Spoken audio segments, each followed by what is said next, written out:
Hi everybody, it's Mike Krow and it's Friday, so that means it's time for another Vectorlines update. So let's vector into it. That was cooler in my head than it actually came out. The first part of this week was basically spent trying to rewrite the code that calculates the moves on the server. It was pretty awful and I had a lot of duplicate lines that caused confusion. And I wanted a little more interesting formula for figuring out how much damage a vector receives. So I did what one does in such a bind, and just copied the formula used by Pokemon. Let's go!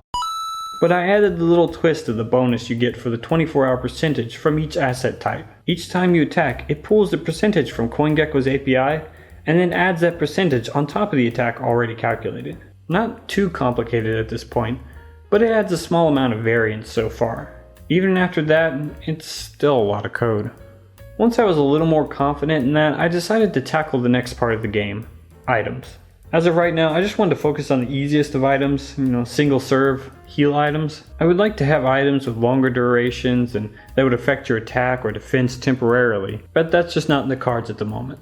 The biggest problem with implementing items was the animation, but I was able to find a decent enough example from Phaser 3 to go off, and now there's a little more flavor to the gameplay. I think it came out pretty good. Next up was being able to change vectors in battle. This wasn't as big of a deal to do as I was expecting. I think the hardest part was getting all the animation and text box stuff to go along with it. The image scales down to 0 and then switches sprite textures before scaling back up to normal size. I wanted to partially hide this, so I used a similar structure to the heal item. For this part, the actual server-side code wasn't too bad. Now when you change your vector out, you get punished by the other vector and attacked. In the future, I want to add a sidebar so you could see the current stats of all your vectors easily at all times. Last but not least, I spent some time actually saving the results of each move to the server, and then reflecting that in the client-side game. You can now officially kill instances, but it's not secure and far from stable. I don't have any experience or a leveling system up, but when I do, it'll most likely be copied, based off of Pokemon.